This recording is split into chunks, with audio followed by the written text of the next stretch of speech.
And good evening, everyone. Welcome back to Heart of Europa. I am Lynx from Norway. Yes. And I'm Katrina from the UK. And welcome to our Dante's Inferno show on Limbo. Not the dance. Yes. No. Just to clarify. This is a state of limbo, which I'm sure everyone has heard of. Even if it's I'm in limbo, that person is in limbo or something. So it's not about easing away under a stick, which I have done actually in my youth, back when the world was young. I've never done that you I feel like I probably shouldn't attempt it. It's gonna do my back in. Yeah, you definitely need quite a bit of balance for it. Just to clarify, it was not on roller skates. No, not on roller skates. No. Yeah. So yeah. I'd on roller skates. No, I'd die. I would die. Would just like to shout out a few donations. Patrick of Southtown, who donated a diamond and said, "Woohoo! I'm excited. So are we." And Yankee Apple and Fornall, who have done likewise. Thank you very much for those. Thank you. Strontian Dog said, "What an intro." I presume that's positive. But yes, it was. It's a notably difficult piece there, from Tartini. Yeah. Inspired by a dream of the devil playing his fiddle. Oh, thank you, Honkatavius, based Euro friends. Yeah, for thank you very the much. diamonds. Yeah. Indeed. So far we've had 2 questions on purgatory versus limbo. Limbo. Yes. They are different things. In the Divine Comedy, which Inferno is one part of 3, we go into the first circle of hell, which is limbo. But one of the other books is called Purgatory.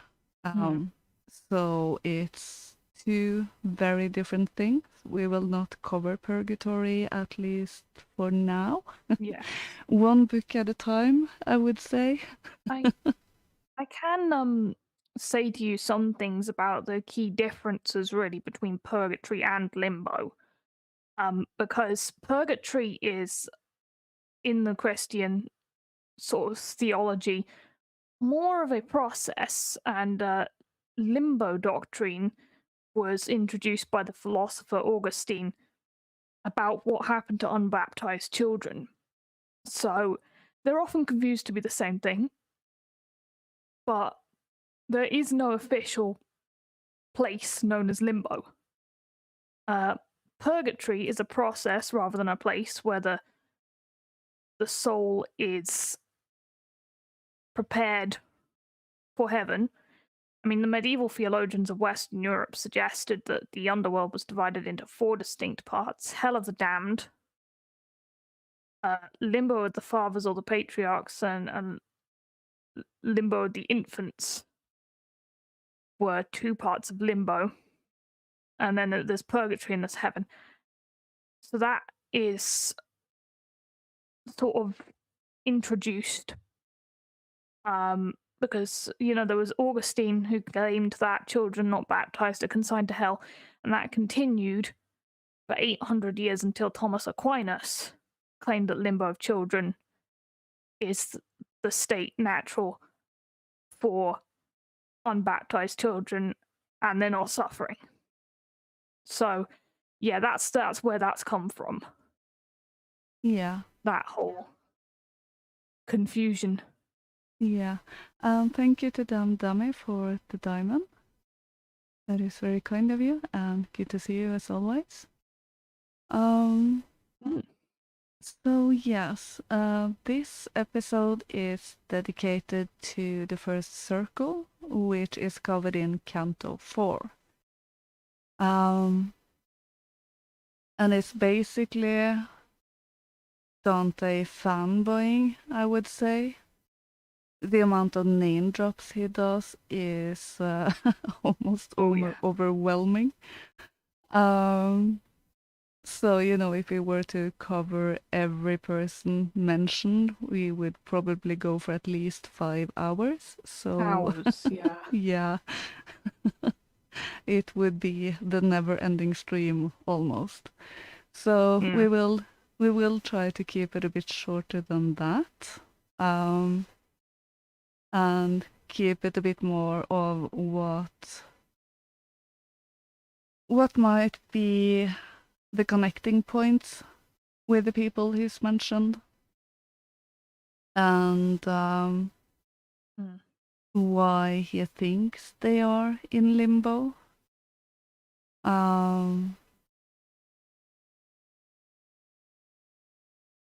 Yeah, and try to sort out what he means by it, Exactly. and what might be going on in his own line of thoughts with it.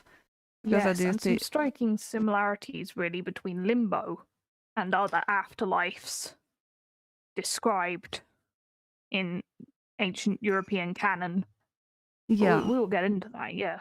Yeah. At times it definitely seems like he's trying to reconcile his faith and what he thinks of certain people. So, yeah. Yes, indeed. Should we just jump into Canto 4? Yep, let's go ahead, and then we will unpack the veritable list of names. Yeah. And get into some of the stories we have related to them. Yeah. Oh my God. It's daunting every time I start to think about it. So yeah, let's just dive in. Inferno, Canto 4. Within my head a heavy thunder, so that I upstarted like a person who by force is wakened, and round about I moved my rested eyes, uprisen, erect, and steadfastly I gazed to recognize the place wherein I was. True is it that upon the verge I found me of the abysmal valley dolorous that gathers thunder of infinite ululations.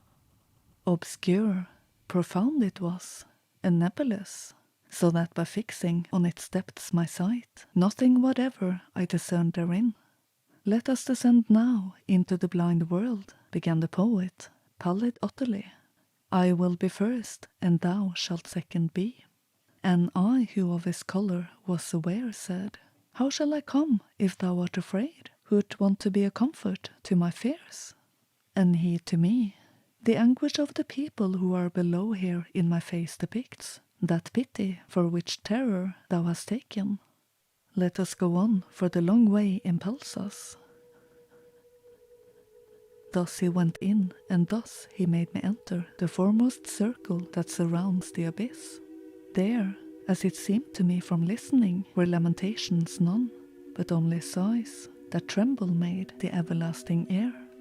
And this arose from sorrow without torment which the crowds had, that many were and great, of infants, and of women, and of men. To me, the Master good, thou dost not ask what spirits these which thou beholdest are? Now I will have thee know, ere thou go farther, that they sinned not. And if they merit had, 'tis not enough, because they had not baptism, which is the portal of the faith thou holdest. And if they were before Christianity, in the right manner they adorned not God. And among such as these I am myself. For such defects, and not for other guilts, lost are we, and only so far punished, that without hope we live on in desire. Great grief seized on my heart when this I heard, because some people of much worthiness I knew who in that limbo were suspended. Tell me, my master, tell me, thou my lord, began I, with desire of being certain of that faith which overcometh every error. Came anyone by his own merit hence, or by another's who was blessed thereafter? And he who understood my covert speech replied, I was a novice in the state when I saw hither come a mighty one, with sign of victory incarnate. Hence he drew forth the shade of the first parent, and that of his son Abel, and of Noah, of Moses the lawgiver, and the obedient Abraham, patriarch, and David king, Israel with his father and his children, and Rachel, for whose sake he did so much, and others many, and he made them blessed. And thou must know that earlier than these never were any human spirits saved. We ceased not to advance because he spake, but still were passing onward through the forest. The forest, say I, of thick crowded ghosts. Not very far as yet our way had gone this side of the summit, when I saw a fire that overcame a hemisphere of darkness. We were a little distant from it still, but not so far that I in part discerned not that honourable people held that place. O thou who honourest every art and science, who made these be, which such great honour have, that from the fashion of the rest it parts them?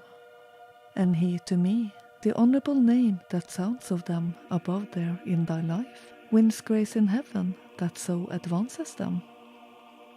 In the meantime a voice was heard by me, All honour be to the preeminent poet. His shade returns again that was departed. After the voice had ceased and quiet was, 4 mighty shades I saw approaching us. Semblance had they, nor sorrowful nor glad. To say to me began my gracious master, Him with that falchion in his hand behold, who comes before the 3, even as their lord. That one is Homer, poet sovereign. He who comes next is Horace, the satirist. The third is Ovid, and the last is Lucan. Because to each of these with me applies the name that solitary voice proclaimed. They do me honor, and in that they do well. Thus I beheld assemble the fair school of that lord of the song preeminent, who over the others like an eagle soars. When they together had discoursed somewhat, they turned to me with signs of salutation, and on beholding this, my master smiled. And more of honour still, much more they did me, in that they made me one of their own band, so that the sixth I was with so much wit. Thus we went on as far as to the light, things saying 'tis becoming to keep silent, as was the saying of them where I was. We came unto a noble castle's foot, 7 times encompassed with lofty walls, defended round by a fair rivulet. We passed over even as firm ground, through portal 7 I entered with these sages. We came into a meadow of fresh verdure. People were there with solemn eyes and slow, of great authority in their countenance. They spake but seldom, and with gentle voices. Thus we withdrew ourselves upon one side into an opening luminous and lofty, so that the all of them were visible. There opposite, upon the green enamel, were pointed out to me the mighty spirits, whom to have seen I feel myself exalted. I saw Electra with companions many, mongst whom I knew both Hector and Aeneas, Caesar in armour with gerfalcon eyes. I saw Camilla and Pentasilla on the other side. I saw the king Latinus, who with Lavinia his daughter sat. I saw that Brutus, who drove Tarquin forth, Lucretia, Julia, Marcia, and Cornelia, and so alone, apart, the Saladin. When I had lifted up my brows a little, the master I beheld of those who know sit with his philosophic family. All gaze upon him, and all do him honour. There I beheld both Socrates and Plato, who nearer him before the others stand. Democritus, who put the world on chance, Diogenes, Anaxagoras and Thales, Zeno, Empedocles, and Heraclitus. Of qualities I saw the good collector hight Dioscorides, and Orpheus saw I, Tully and Livy, and moral Seneca, Euclid, geometrician, and Ptolemy, Galen, Hippocrates, and Avicenna, Averroes, who the great comment made.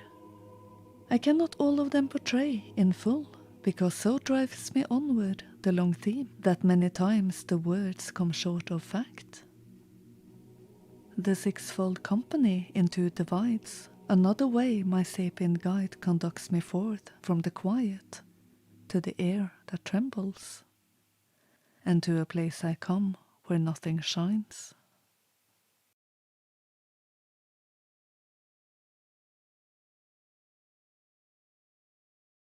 Okay, so that was Canto 4, and with a lot of names at the end there.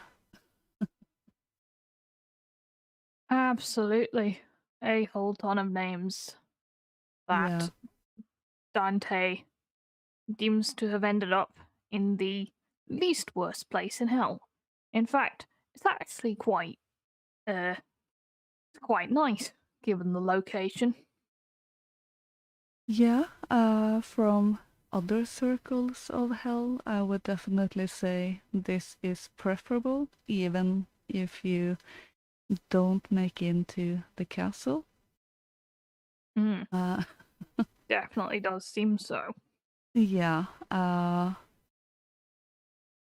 you know Indeed, he does say that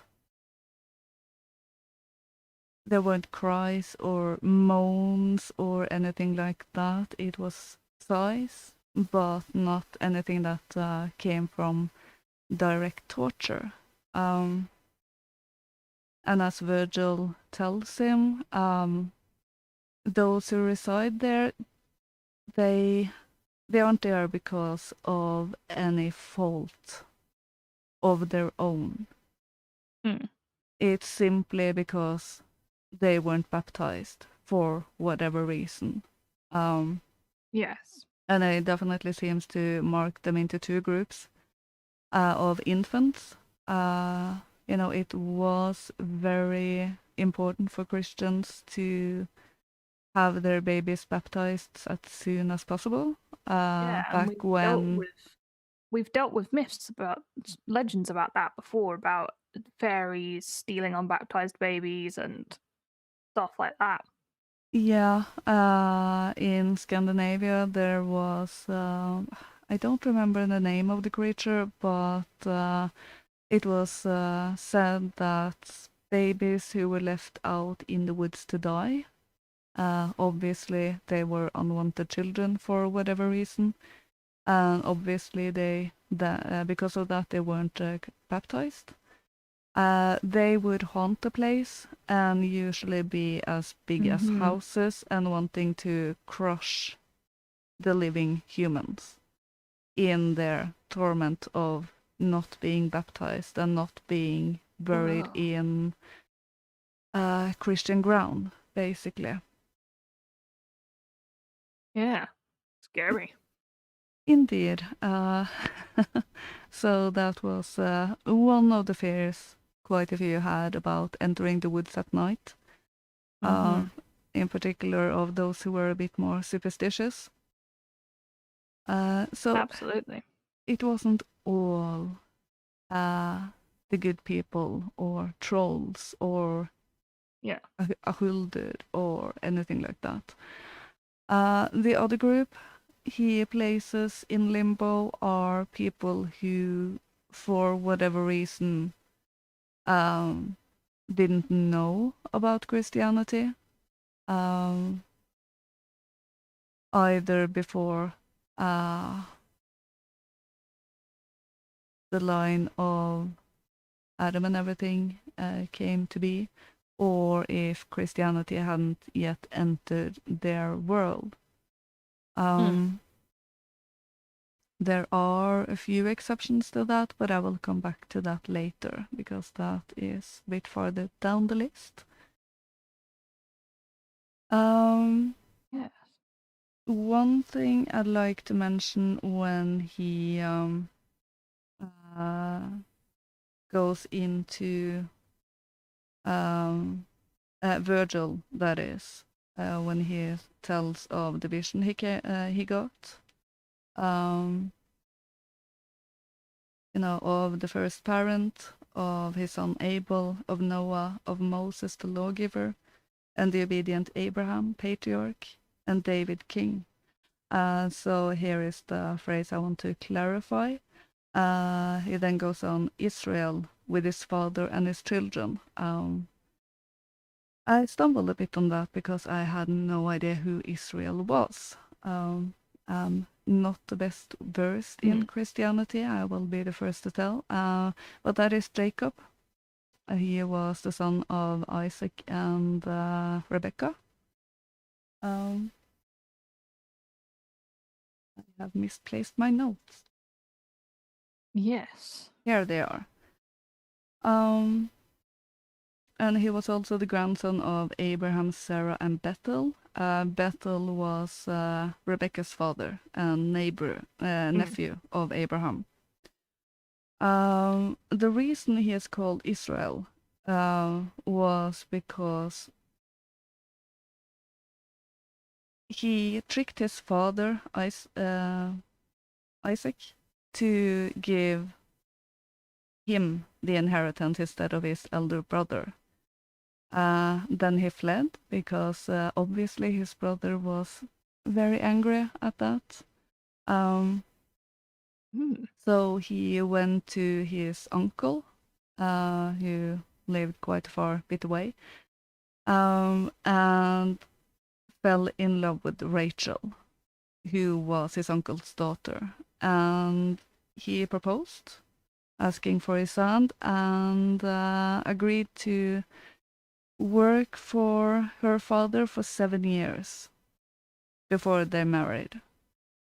But when they married, her father switched her for her sister, her elder sister, because it was unseemly for the younger daughter to marry first.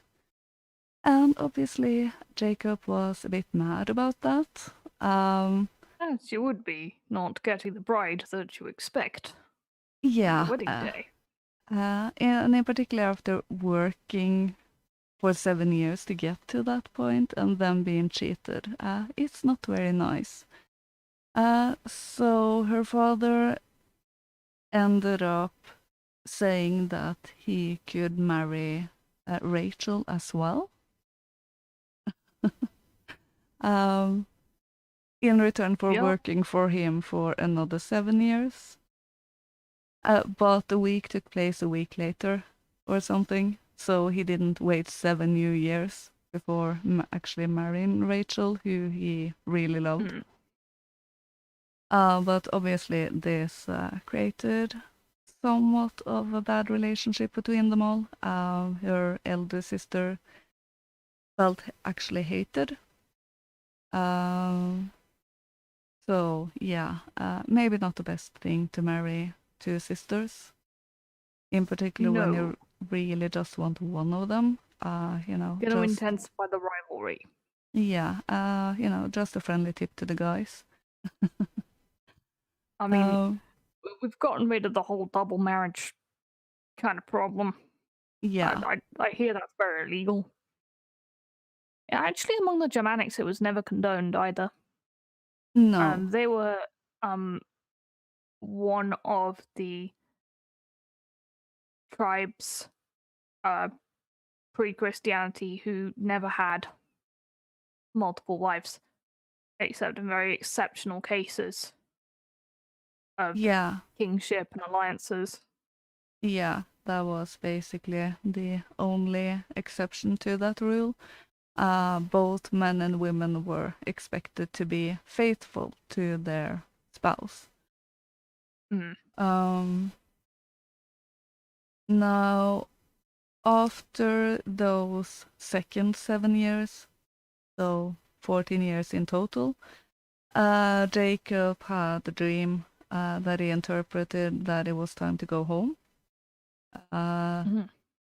So he sent message to his brother that he was coming home, and got word back that his brother was going to meet him. And obviously got a bit nervous, so he sent another emissary with a lot of gifts of different animals and riches. And the night before they were to meet up, Jacob spent that night alone. And depending on which parts of the Bible you read, the Old Testament, there appeared a man or God or an angel that Jacob wrestled with all night.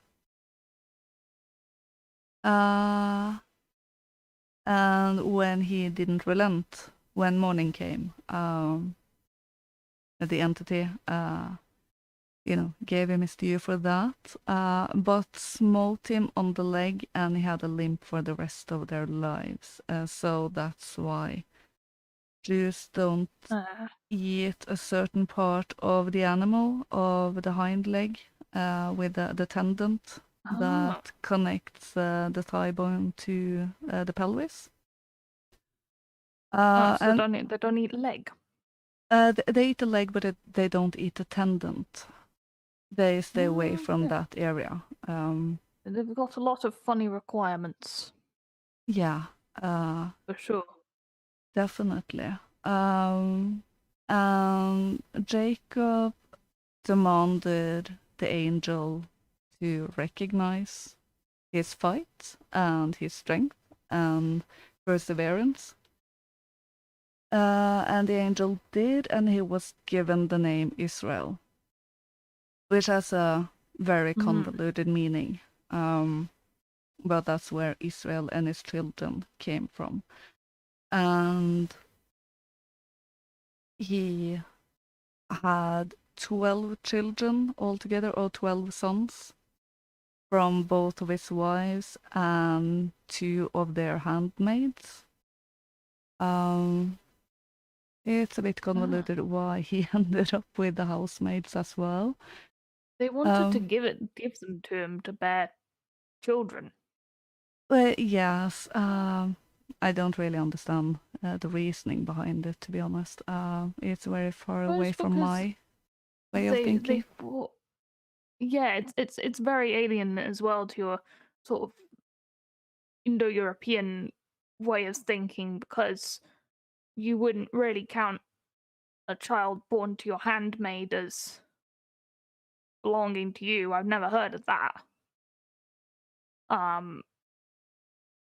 And also it's quite to give your husband a thrall to have a child with. That's very it's very odd to my mind. Yeah, for me too. I suppose maybe they gave him substitute wombs or something. But of those 12 children, Rachel only bore 2, and she died giving birth to the last one. I think that was Benjamin. But he really did love Rachel and sacrificed a lot for her. Working for her father for 14 years. So that's where that sentence comes from. And also his 12 sons are the origin of the 12 tribes of Israel. Which is a rabbit hole we won't go into much further. It's quite a rabbit hole about the 12 tribes of Israel, yeah. Yeah. Much debates. Indeed. Fornall says, "Oh darn, no tendons." And those are the best bit, aren't they? Yeah. No tendons. What? No bacon. Terrible. Yeah. But Definitely. yeah. So, yeah, now we all know what Israel and his father and his children mean. Yeah. And that's pretty good to me to know, because it's not my area of expertise either. Really what struck me when I read this was the similarity to some conceptions of the afterlife that I've encountered among the Greeks. And perhaps a hint of perceptions of the afterlife that I've encountered among the Norse as well, and the Anglo-Saxons. I mean, it's generally stated in a lot of the ancient religions that the afterlife is pretty much like this. It's just kind of meh.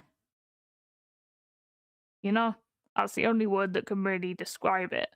I mean, the Greeks have the Elysian Fields, which is sort of separated from the Greek underworld and the realm of Hades. And originally, said only mortals related to the gods and other heroes could be admitted there. But the conception of who could enter kind of got expanded to include those chosen by the gods, the righteous, the heroic. And, they'd remain at the Elysian Fields after death to live a happy life. And it was also known as the Fortunate Isles, or the Isles of the Blessed, which the Isles of the Blessed also kind of made me think of Arthurian stuff as well, actually, and the Celtic stuff. So that was that sort of was varying in the size that it was depicted as. Some people said it was only one singular island, but that certainly seems like exactly where most pagans would be expecting to end up. Like Hela, if you don't go to Valhalla, is also kind of like that. I mean, it's just sort of you're wandering around doing not quite what you did in life, really. I mean, the overwhelming conception of Hela is that it's just like it's not eternal suffering, but it's just not quite as good as life. You know? Yeah, I just had to find my mute button there. um, yeah, it definitely does have quite a few similarities.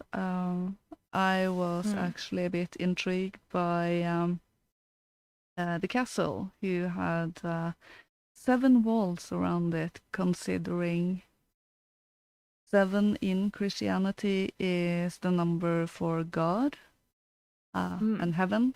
So And the number of worlds in the Anglo-Saxon canon as well. yeah, so definitely makes me think of there being in the heaven of hell, so to speak. The closest you can come to heaven in hell.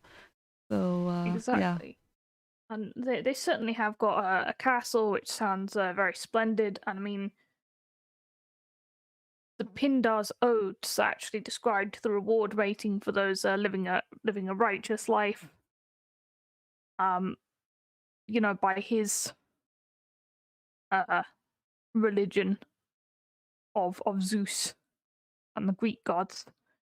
Those who have persevered 3 times on either side to keep their souls free from all wrongdoing follow Zeus's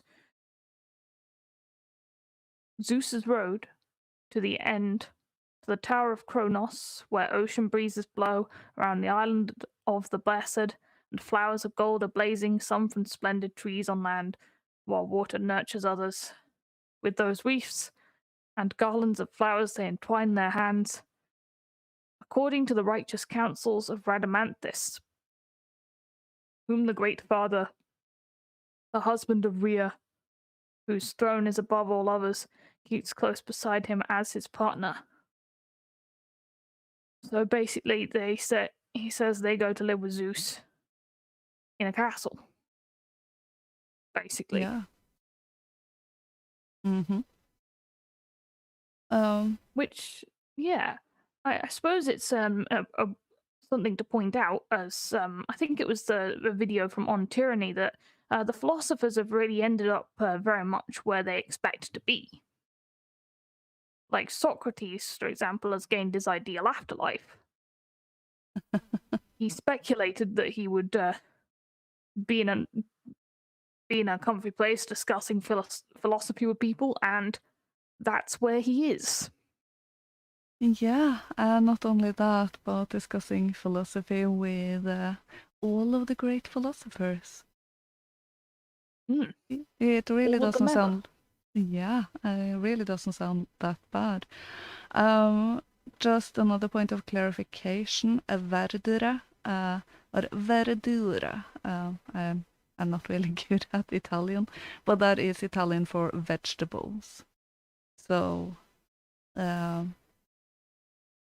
they do have produce in the castle.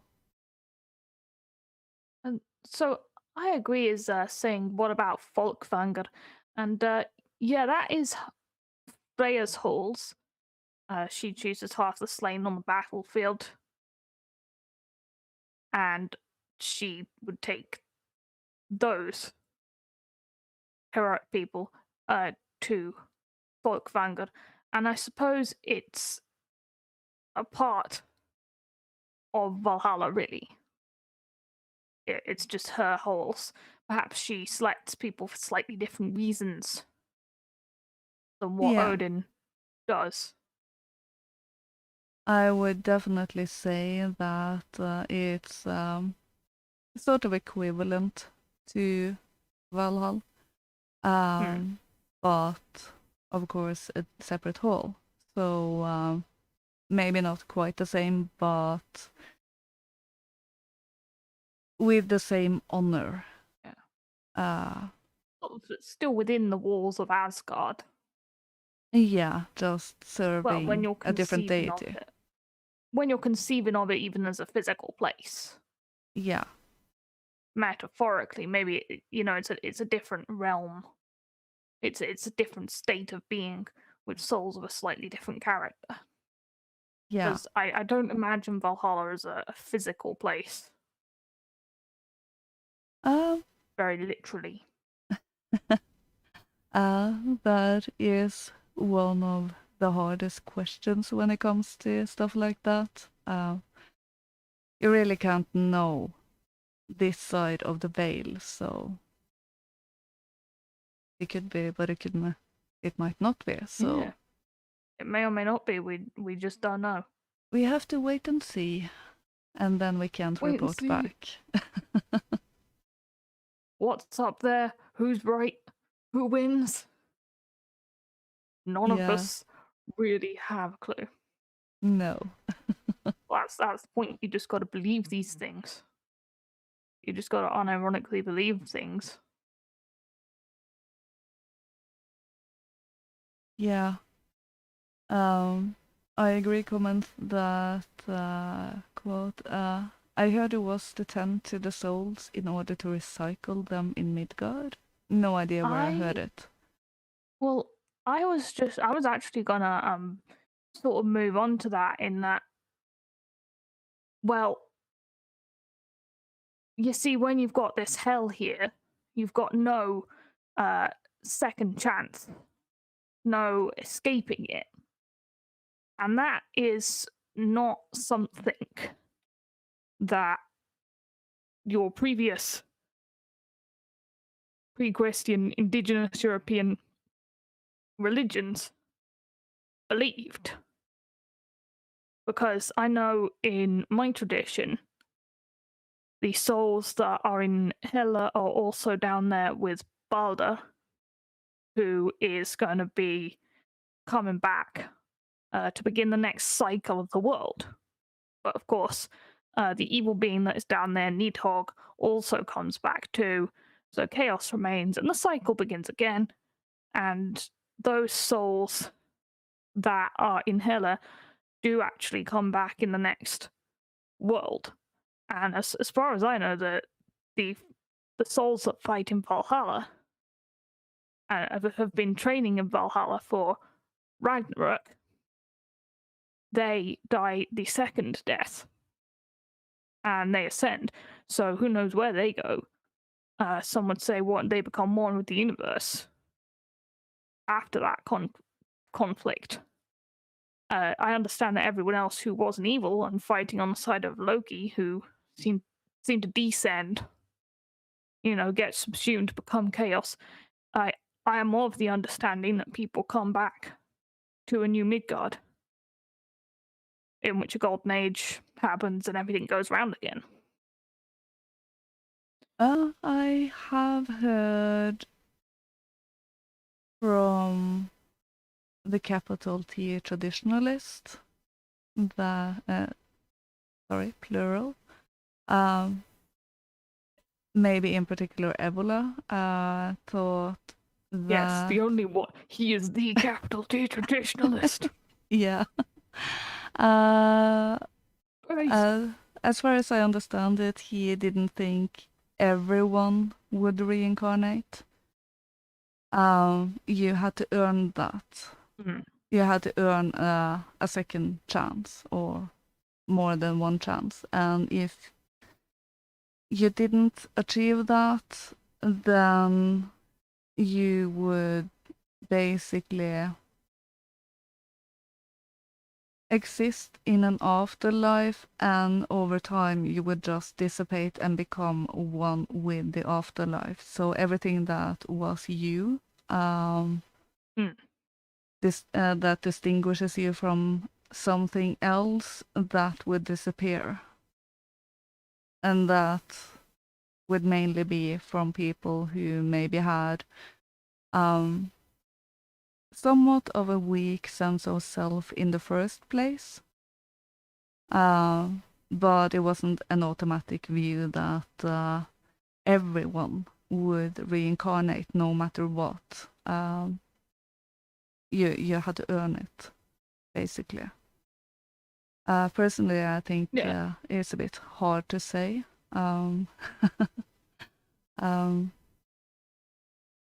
There Mm. are so many different views on it, so it's definitely something I feel I have to dive a lot deeper into Yeah. before I mean, I have a concrete notion of it.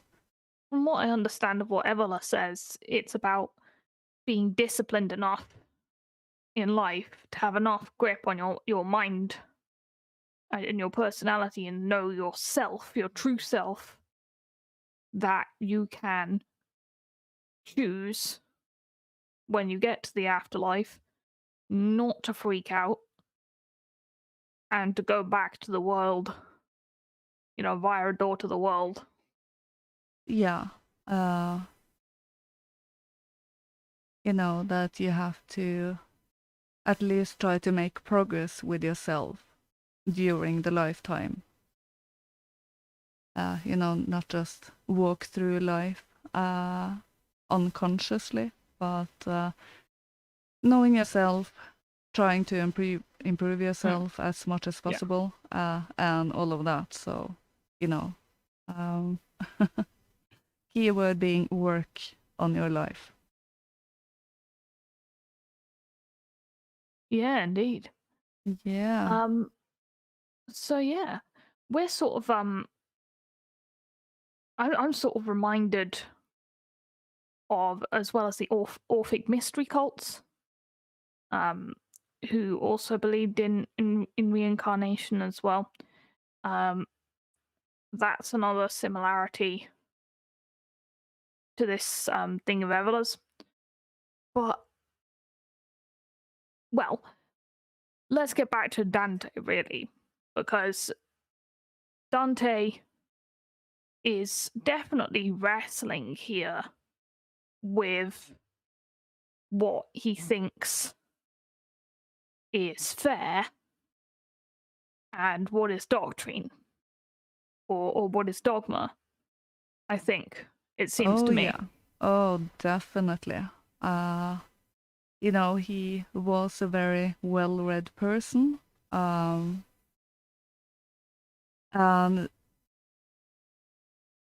what you basically see from the get-go in Inferno is that there are certain historical figures he has a lot of respect for, Mm. and quite a few of them, as we see in this canto, are not of the Christian faith. But he clearly admires their minds, their way of thinking, their philosophy, their achievements. So how can he reconcile that with them not being baptized? Um, that definitely seems what he's struggling with in this canto. Mm. Absolutely, he is. Because it's a very Indo-European sort of viewpoint. A viewpoint pretty much exactly echoed in the Eddas and the Vedas as well. That what you do in this life will certainly help or hinder your standing in the next. It isn't just a case, in most of these religions of pray to the right gods and do the right rituals. And Dante just can't get over the unfairness of this idea that all souls are going to the exact same hellfire regardless of the size of the sin. We see him trying to create a situation where, and along with all these people like Thomas Aquinas, who are trying to create a situation where those who don't deserve punishment aren't being punished, to sort of fit their logic around their innate instincts, or at least that's the angle that I would come at it from. Yeah, They're just sort of they're sad because they can't see God, but God isn't hurting them. yeah. It really touches on the concept: can you be punished for something you didn't know about? Mm. They didn't know about Christianity, and to be fair, quite a few of them lived before Christianity existed. So, of course, they wouldn't know about it. Well, we do have somewhat of a similar thing going on in our world today, where, for example, you can be punished if you break a law, even if you didn't know there was a law about it. Mm. But at the same time, do they really expect everyone to read the law books of the land? They do seem to be quite extensive at this point. Let's check the So, chat. Sonny McMyers thinks he's going down a wrong. Reincarnation, watch me come back as a slug. I'm sure you haven't been that bad. well, might be something to work away from them. Do some improvement so you don't have to come back as a slug. That definitely don't seem very You're thinking nice. if you're thinking definitely slug in the next life, I don't know, maybe you need to think a bit more of yourself, or you need to do some improving. It's one of the two. It's one of the two. Yeah. Have a bad vibe about it. Pessimism. You know, I am prone to pessimism. It's a thing that the British struggle with. You can't let it get too on top of you, though. I've always wondered if I'm a pessimistic optimist or an optimistic pessimist. So I've settled that I am, what was the wording of it? A deadly pessimistic ray of sunshine. I can be quite depressive, but I'm usually in a good mood. Um, so yeah, a paradox on two legs. That's me, for the most part. Yeah. Just sort of one point before we move on to explaining some more names. I think it was in the On Tyranny video that you sent me that they postulate that philosophers might not actually want to go to heaven because there's not that many interesting problems to unpack in paradise because you don't have any. And then philosophers are innately the type of people who are happiest trying to, pull apart the problems of human life in a way they don't want to become detached and ascend those problems of life. They thrive on them, which again I think returns to the theme of every soul in this place sort of choosing their own destiny, because as we'll see in the next circle, spoiler alert, those lovers are choosing their love. That's what they've decided they would rather have. Yeah. Sort of in knowledge of sort of consequences. Lol, Strontian. Heaven is boring. Best. Let's not start any religious arguments. No. I don't think Valhalla is boring, but I would say that. Yeah, I sort of agree, but I suspect there's a bit much. Strontian's joking. Yes, we ale. know. I think it might be a bit too much ale there for my taste. Yeah. You kind of wonder where women go. Yeah. Like, is there any sort of like opportunities for ascension for the women? Presumably, Freya takes care of that. Yeah. It's a theological question. Yeah, it is. Sometimes the thought of Valhalla makes me think of Norway during the weekends, in a never-ending weekend, and tiresome. I mean, Odin himself has a poetic side. This we all know. Yeah. So yeah, probably there must be quiet bits of Valhalla. Women go to shoe heaven. It's on ITV2. That sounds more like hell to me.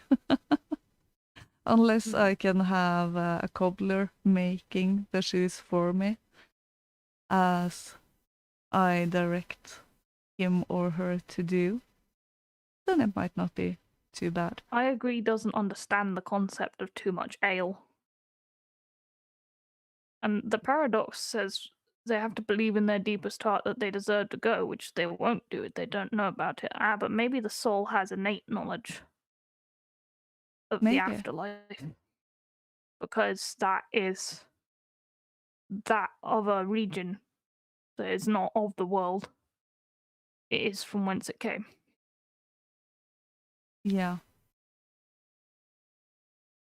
Hmm. Too much Philosophy in it. ale. Too much ale refers to that I don't drink. That is purely a personal decision. Others can do as they please. But yeah, there is such a thing as too much ale for me, I will admit. Everyone knows deep down there is such a thing as too much ale. There is definitely such a thing as too much ale when Agreed. you wake up the next morning swearing that you will never drink again. That only happened to me when I drank tequila. So, Oh, yeah. don't regale that one. Tequila, not good. Don't drink that. Been there, done that, not going back. Don't drink Jaeger bombs. That's energy drink and alcohol. You can imagine the results. I did have a few drinks of alcohol with battery. And to Oh. this day, I can't stand the smell of that battery drink. It makes me physically ill. Oh So dear. no, not doing that anymore. Well, this is a good time to cite the words of Odin and, say that men should not have overly much of mead. Yeah, This is wise advice, it as per is. usual. Yeah, But yeah. Right. Back to Dante.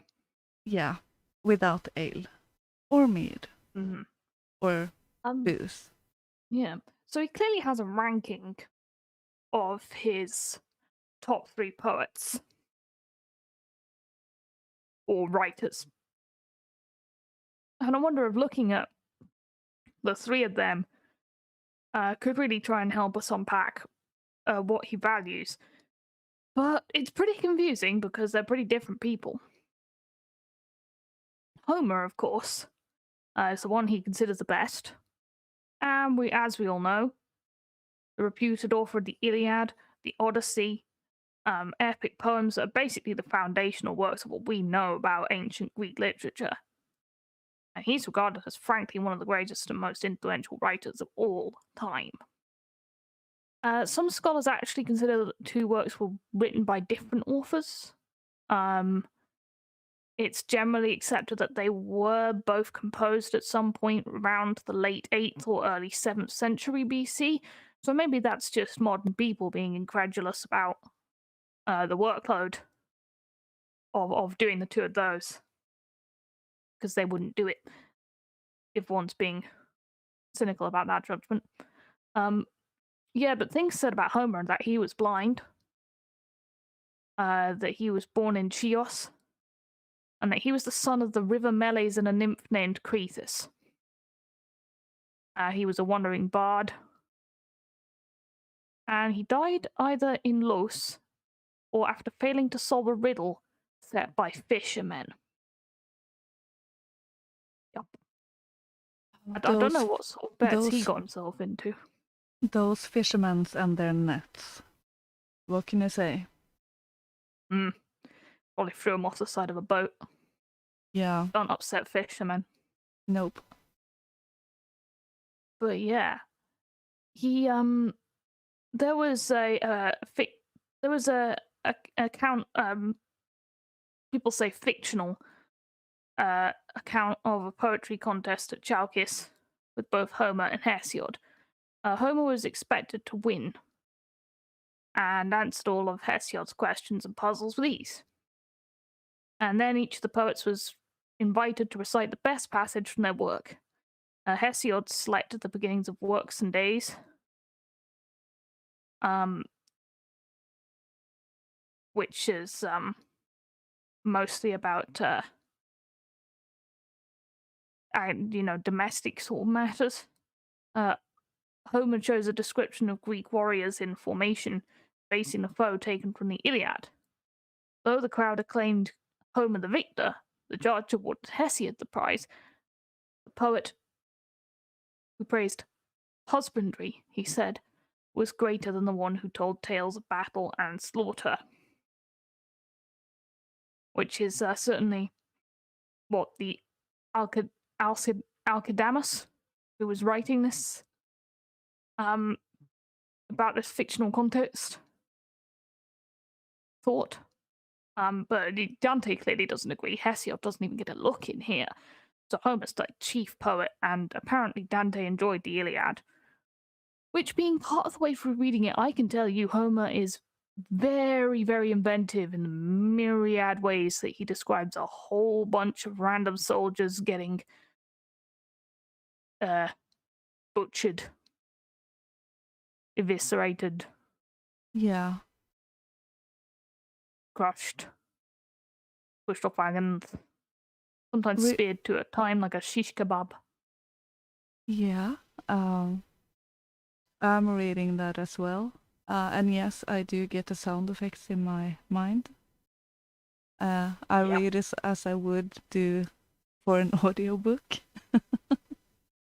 So yeah, it does make for an extra interesting read these days. Yes, it does. I mean, sometimes you do want him to get on with it. Just a Yeah. tad.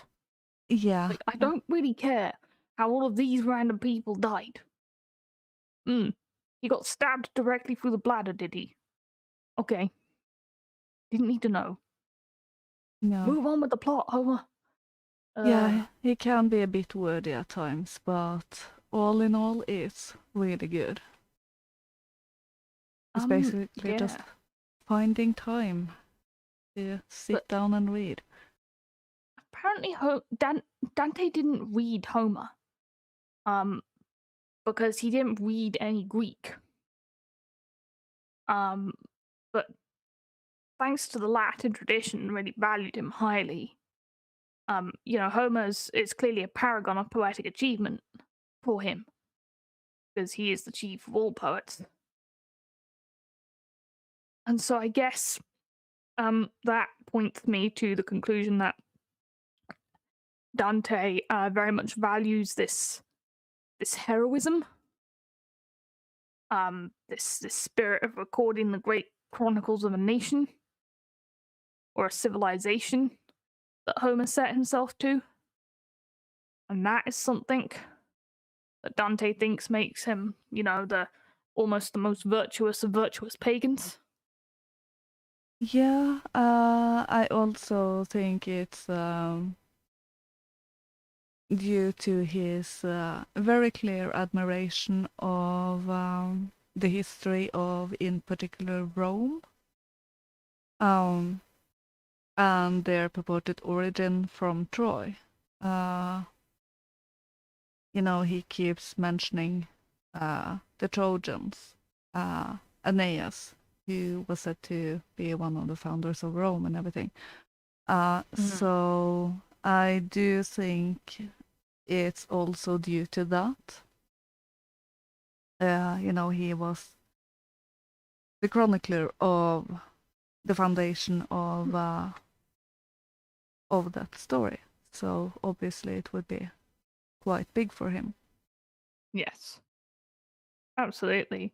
And all this is Dante's having a more personal relation to it than either of us, because this is Dante's civilization. This is the Latin Greek civilization, which are so crossed over and which are possibly genetically related to one another.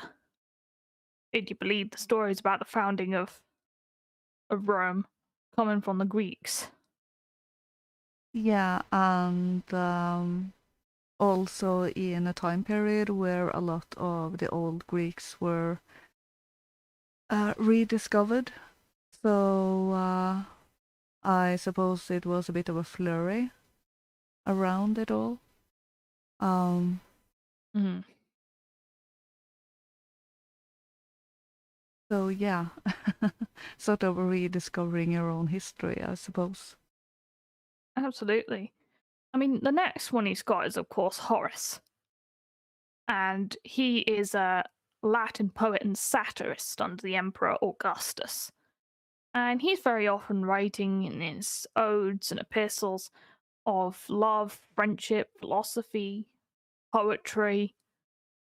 And but one of the reasons why he might be referred to as a virtuous pagan and has been ended up here is that he wrote something called blame poetry or shame poetry, being poetry written to blame and shame fellow citizens into a sense of their social obligations.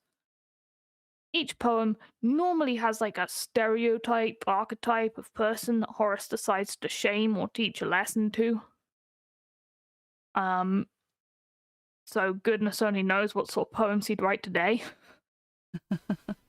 He'd have plenty of archetypes to choose from. Oh yeah, he would probably work 24/7 and never run out of material, so Searing criticisms of the soy boy. yeah. Horace modeled these poems on the poetry of someone called Archilochus, and social bonds in Rome had really been decaying since the destruction of Carthage, about 100 years earlier. And there was vast wealth that could be gained by plunder and corruption, and that's, of course, going to lead to total degeneracy. And the social ills were magnified, really, by the rivalry between Julius Caesar and Mark Antony and Confederates like Sextus Pompey, who were all sort of jockeying for a bigger share of these spoils. So his society was really going downhill at that point. And his ancestry was hillman stock. His father had been a freed slave, became an auctioneer's assistant, so really worked his way up the ladder.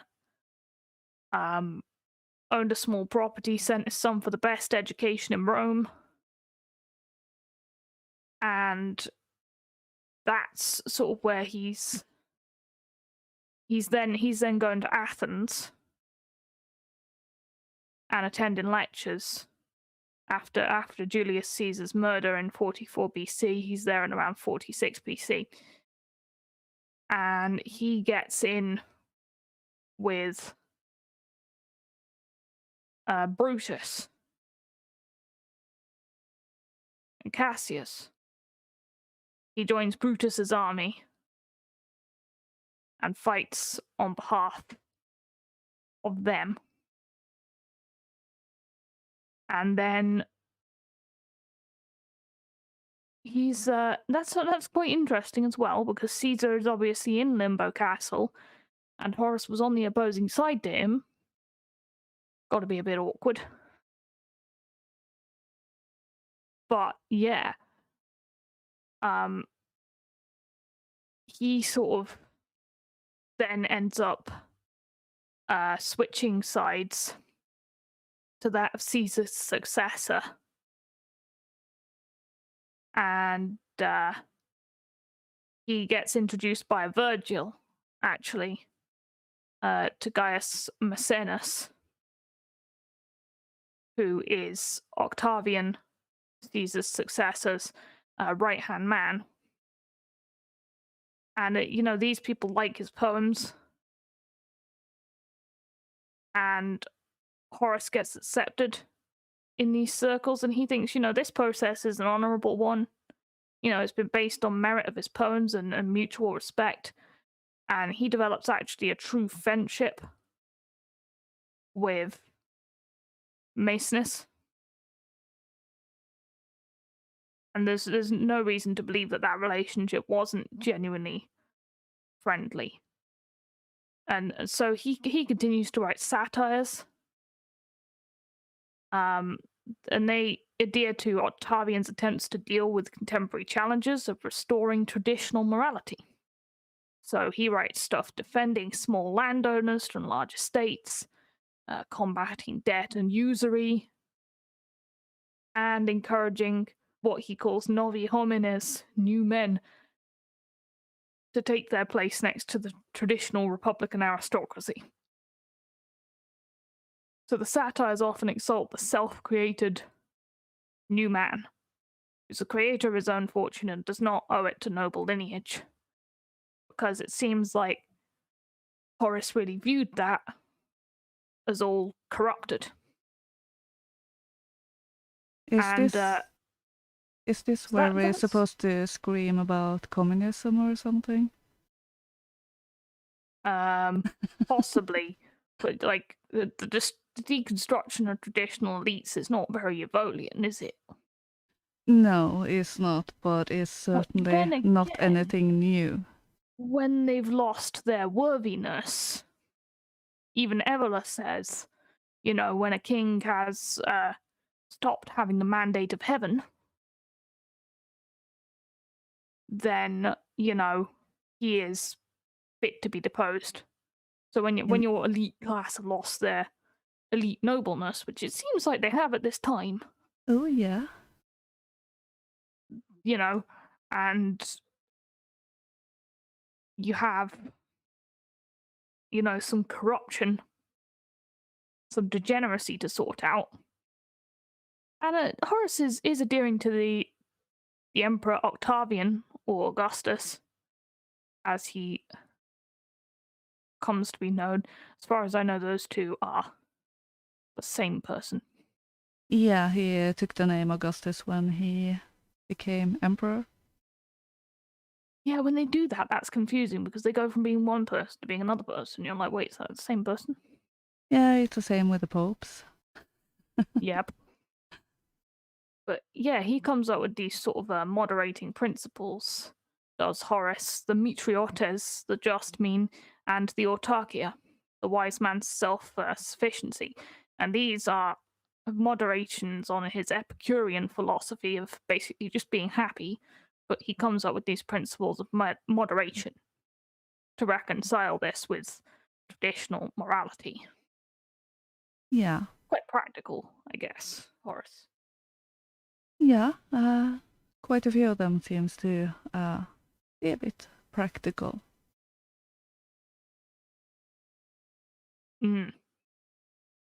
Definitely. So I can really see, I don't have any trouble understanding why he's ended up there. No. The one I'm having trouble with is Ovid. Yeah. The Rouge V of the old philosophers, it seems like. Yes, Ovid does not seem to have been a very good boy. No.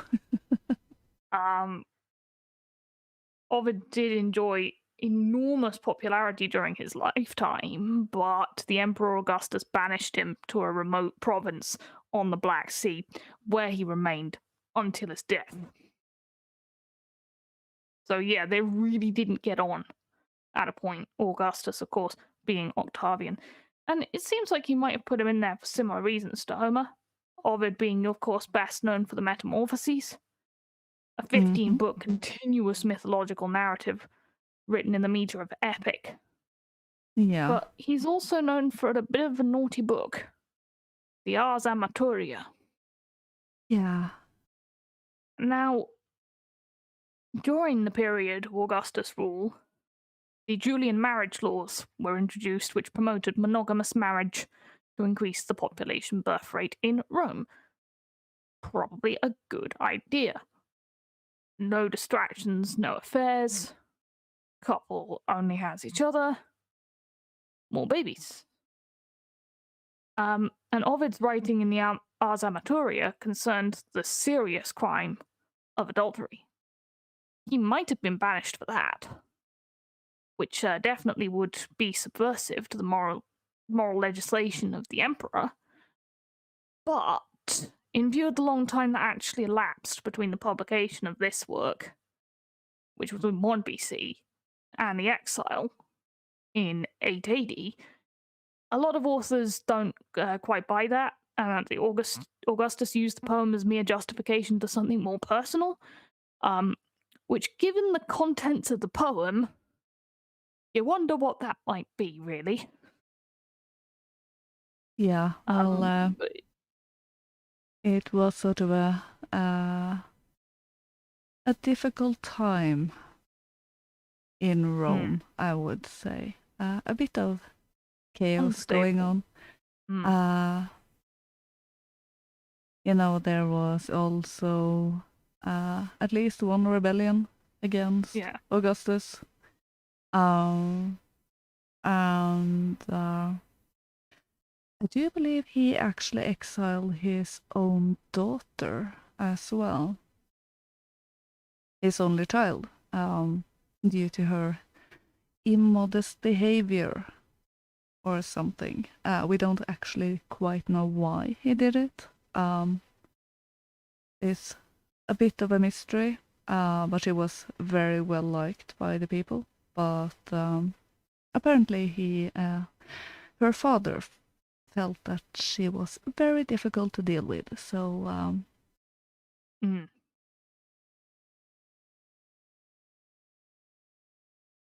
yeah, I mean, I think that what was I going to say? I got distracted by something in the chat. So did I. No do a spam, please.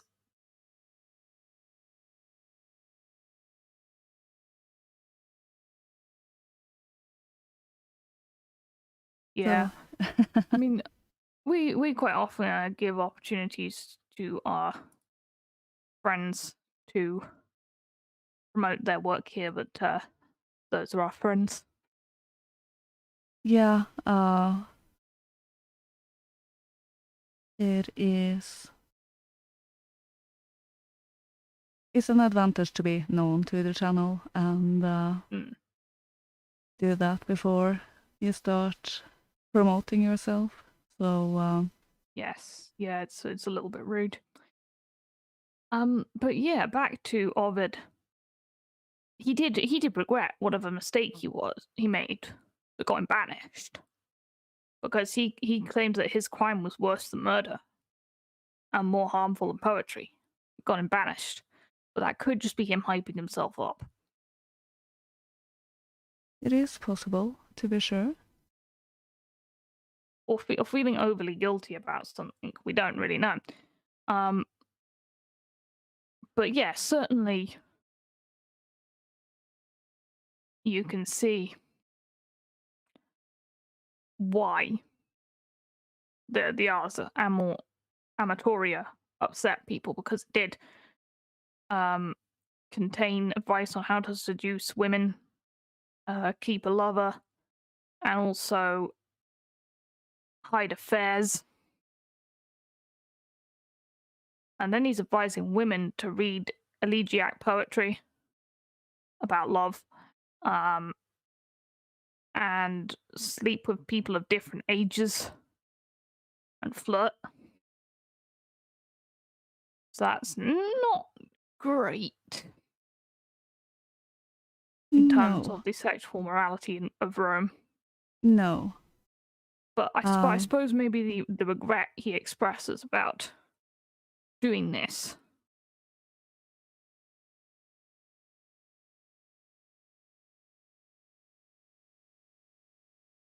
I do think what he regretted is ultimately unknown. In that whatever went down with him and Augustus was never recorded, but it was bad. Yeah, I mean, there is the dude who thinks he's just completely making it all up, which I don't understand why he would.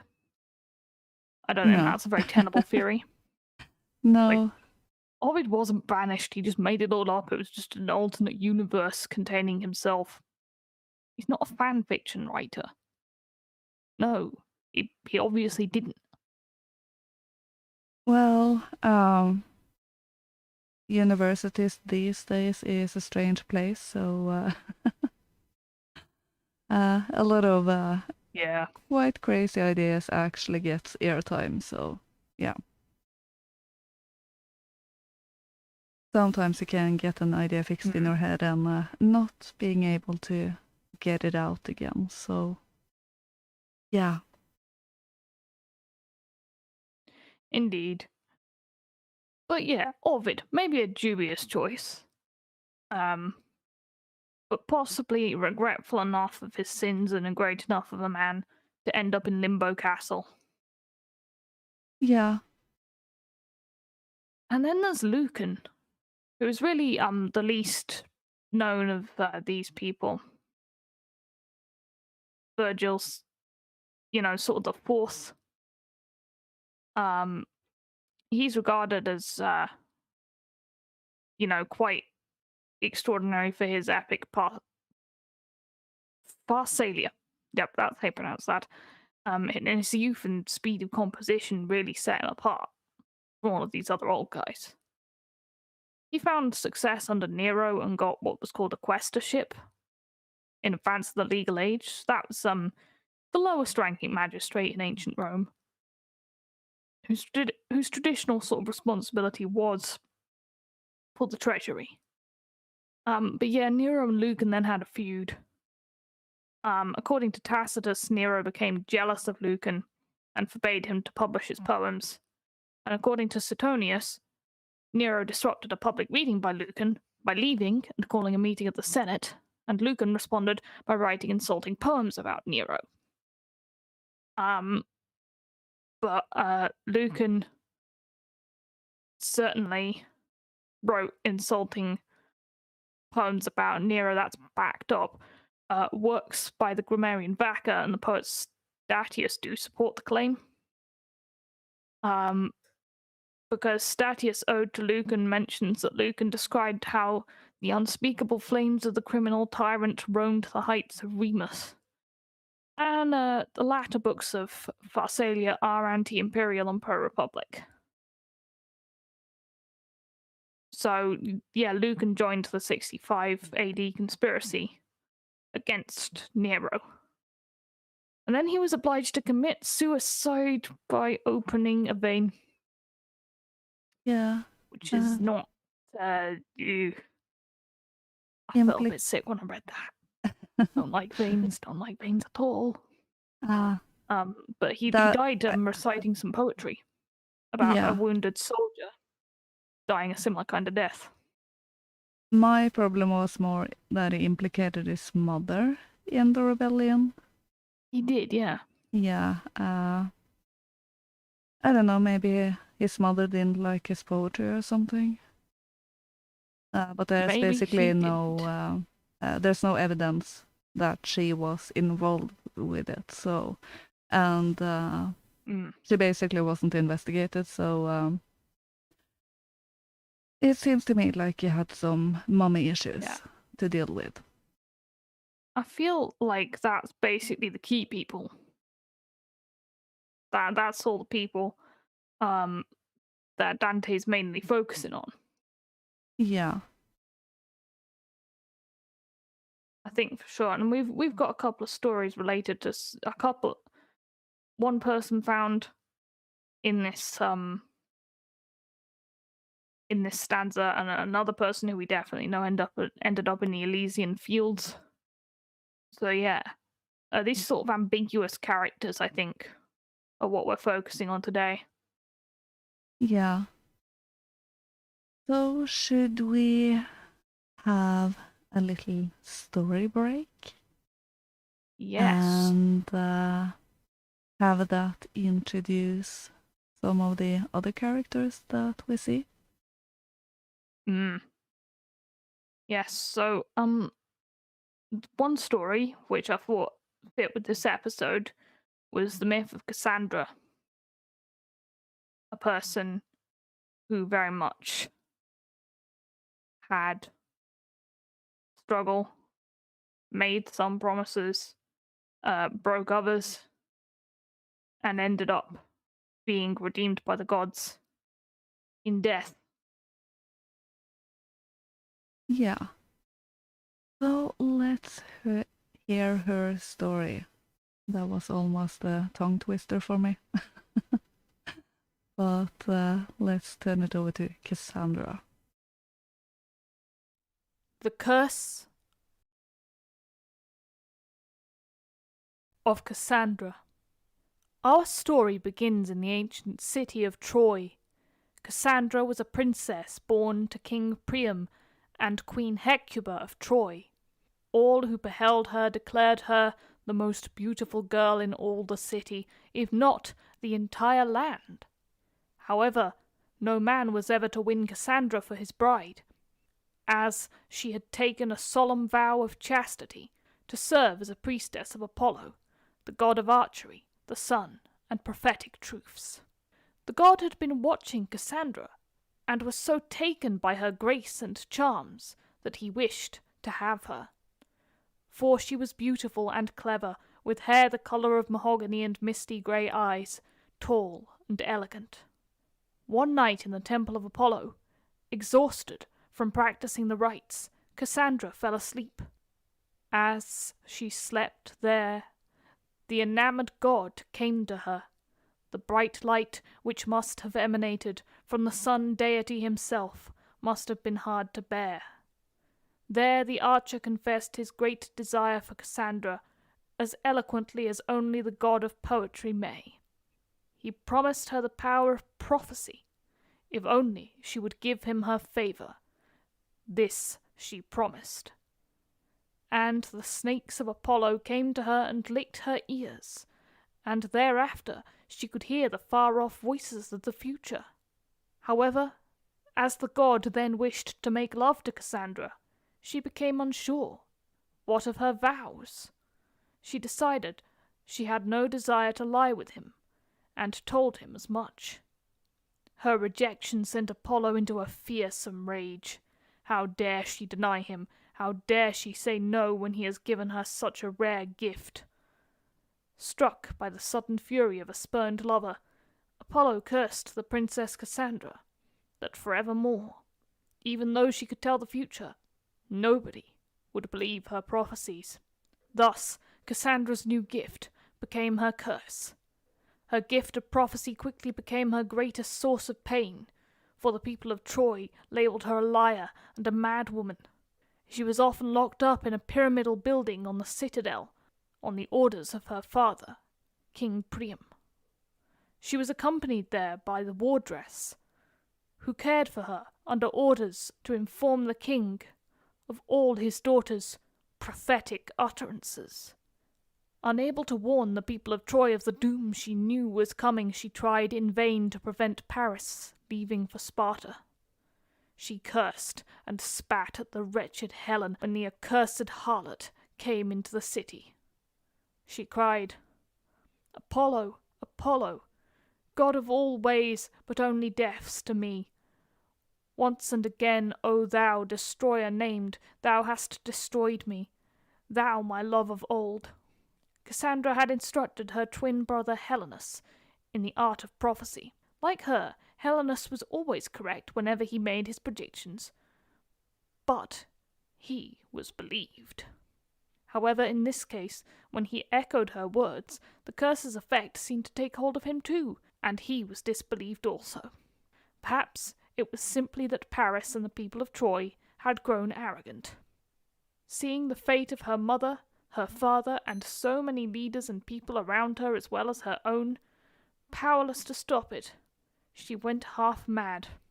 After the fall of Troy, Cassandra was abducted and taken as a concubine for the king Agamemnon, of Mycenae.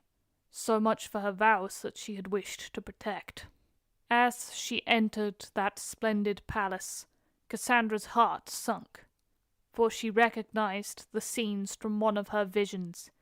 This was to be the place where she would die, and not only that, where both she and the king would die at the hands of his adulterous wife. Cassandra knew her curse would make warning him practically impossible, but she had to try.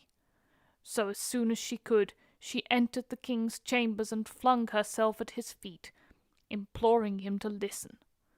But, just like every other prophecy she told, her words were taken not as truth, but as the ramblings of a madwoman. King Agamemnon dismissed every word Cassandra said. "My wife is loyal. She would never do such a thing. You are mad to spout such bile. Know your place, concubine." However, what the king didn't know was that while he was away during the war, his wife had taken another lover, in secret, and the two wished to be rid of him, so that they might be together without secrecy, after the appropriate period of mourning, of course. The king's wife and her lover murdered both Cassandra and the king. However, the rest of the gods took pity on Cassandra's soul, and sent her to rest in the pleasant realms of the Elysian fields.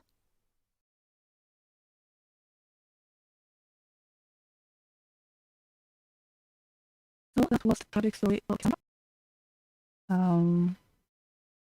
I'm quite sure quite a few have heard of her curse, and of her, of course. Yes. Seeing what's coming and not being believed.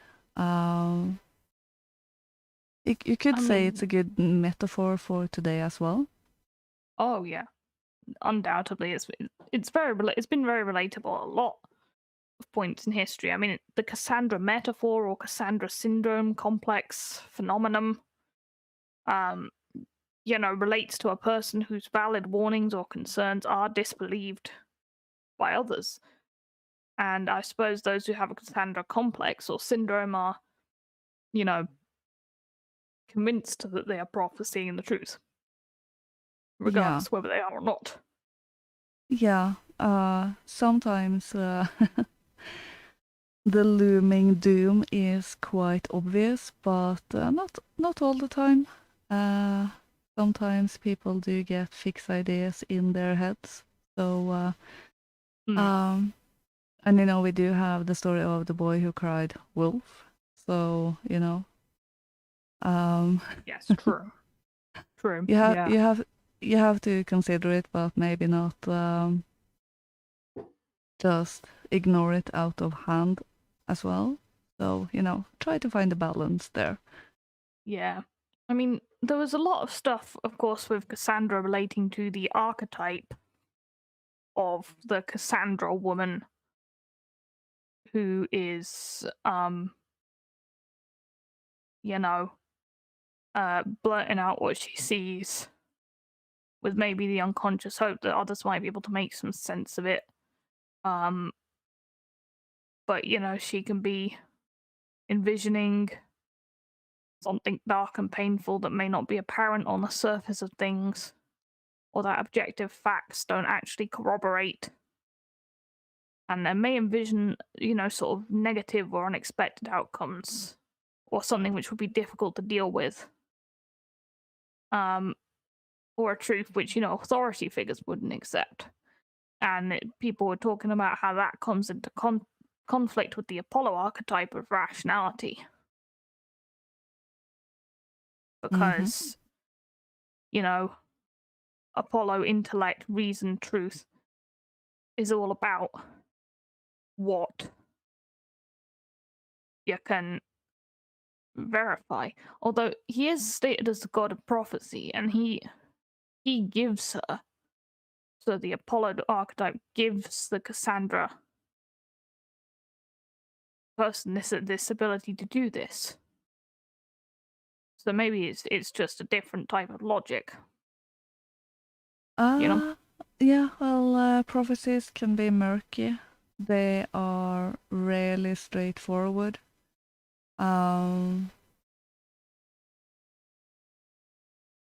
I know with myself, I can get a very strong feeling of what's going to happen, but how that comes to play isn't the way I thought. Yeah. Not that I'm a prophet or anything, but my point is more that you can know a truth, but how that truth comes into reality might be very different than what you initially think. That's very true. So It's very true. yeah, the universe works in mysterious ways. That's all you can say It at does, times. yeah. And I certainly think that she is someone. I understand why she ends up in the Elysian fields there, because she certainly tries to warn her to spread truth in spite of risk to herself, in spite of persecution. She could have just shut up and stopped caring about the fates of the people around her and not tried. Yeah. I guess. Yeah. That would have been quite easy to do, I guess. Yeah. For a more hard-hearted person. Or one who is fairly easily dissuaded. When she first started to tell of her visions and premonitions, and she wasn't believed, it could, the easy way is to just keep her mouth shut. And just not speak about anything else. Instead, she tried to save her city and her people. And that wasn't appreciated. And even when she was taken as a war booty by King Agamemnon, she still tried to warn him. You could argue that that was because she would be killed as well, but I definitely see it as her trying to save him as well. Absolutely, yeah. She seems to have care for the people around her, and to see, that they don't come to harm. Yeah, trying to do the right thing. That what's fair happens. Yeah. So yeah. I don't know if she's specifically mentioned in this canto, not in my version.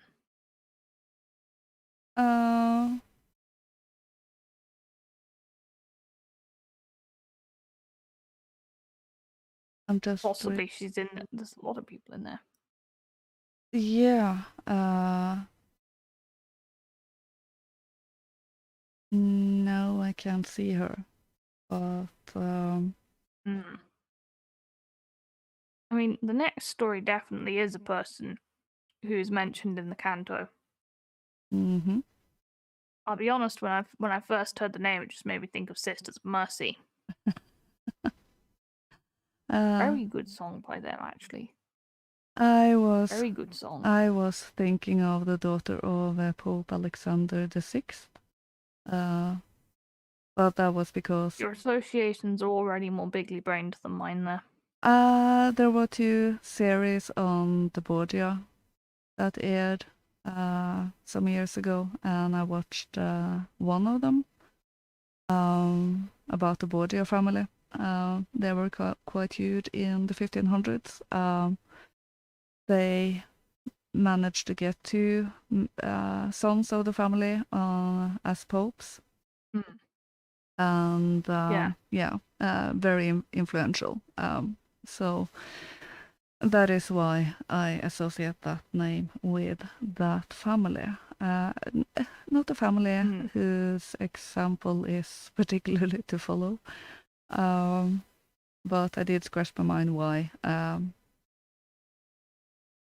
who the proper Lucretia was, because Lucretia Borgia lived a couple of 100 years later, so yeah, she did. Yeah. Thank you. I agree for the diamond, by the way. Another great stream. The afterlife is fascinating. Thank you. It sure is. Yeah, absolutely. It is one of my favorite topics. though it's very hard to discern. So yeah, much of the other people Dante mentions are the philosophic family. Just to go slightly into that as well. Most of the names should be familiar to everyone, but it's not only philosophers. Of course, I get the names a bit confused here, but there was one who is considered the father of medicine. Hippocrates. And no, it wasn't him. I think it was Thales. But I might be wrong about that. Or maybe Galen. I was just because of the Hippocratic Oath. Yeah, I know. That the doctors have to take. So I thought he was the main one for the medicines. Yeah, but there's another one. I don't remember if it was.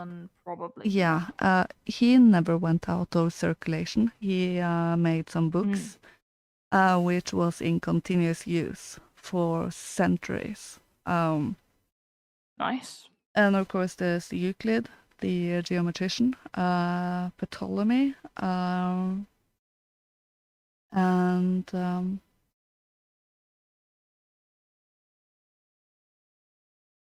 yeah, he no. Ptolemy did a model of the solar system, did he not? Yeah, astronomer. That was it. I always think I will be able to remember stuff, so I make bad notes, and when if just slightly too much time passes by, then I start to get jumbled in the names because I'm not the best with names. There's a lot of them. Yeah, and also I was a bit surprised about him mentioning Avicenna and Averroes because they were Muslims. Avicenna was an Iranian who was a very big thinker. And Averroes was in Spain. Yeah. Yeah. So I was a bit confused about them getting in there because they arguably should have known about Christianity. But so here I think is one of the places where I think his admiration for their thinking abilities and what they achieved in life and attributed to the world of thought contradicts his views on faith. So he includes them in Limbo because he really admires their work in spite of them not being Christians. So yeah. He's not sticking to his own rules. He broke his own rules. Yeah. Well, it's not always easy, so I can understand him. Yeah. And of course, some of the people which Dante puts in Limbo are women. The Whammons. And I suppose then the next story might serve to illustrate a bit about the type of women that Dante feels deserve to be in Limbo. Their qualities being obviously different from what is virtuous for men.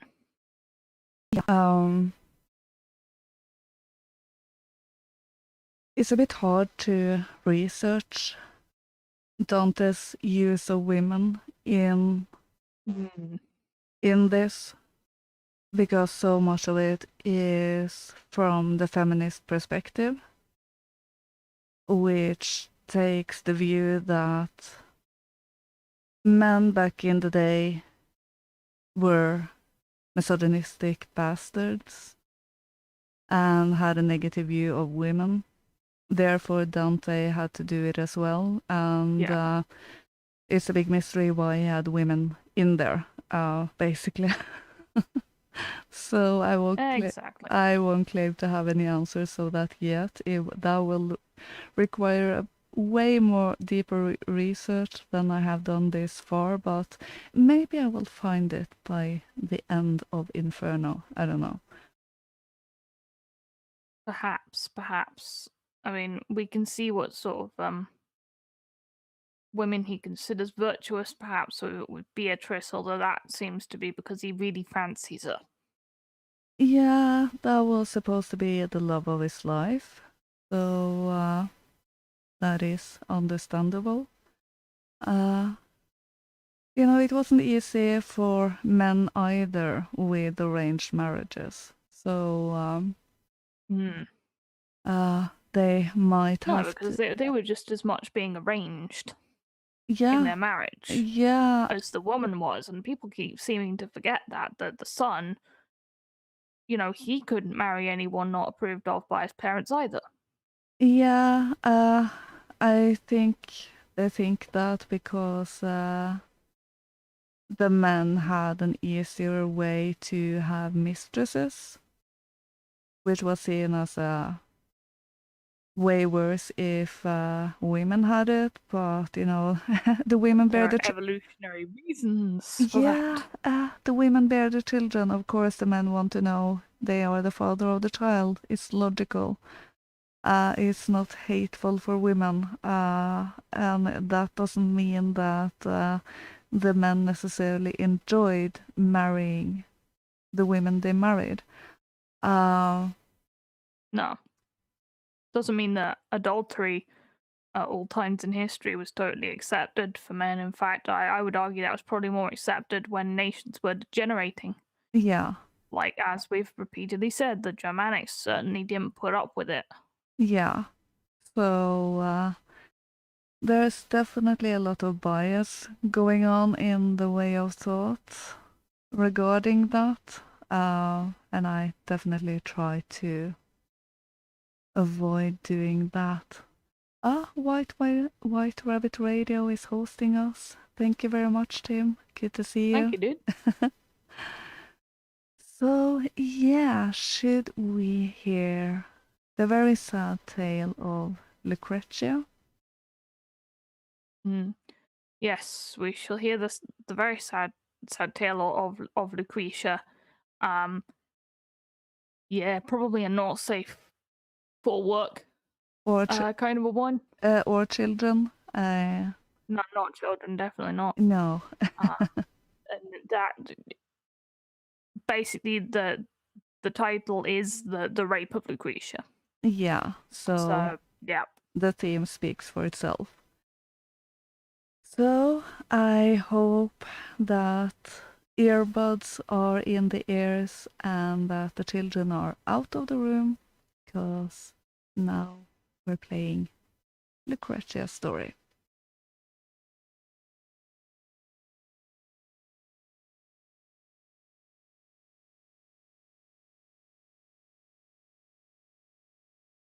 Apparently we're not. I have to get the audio first. I'm really sorry about that.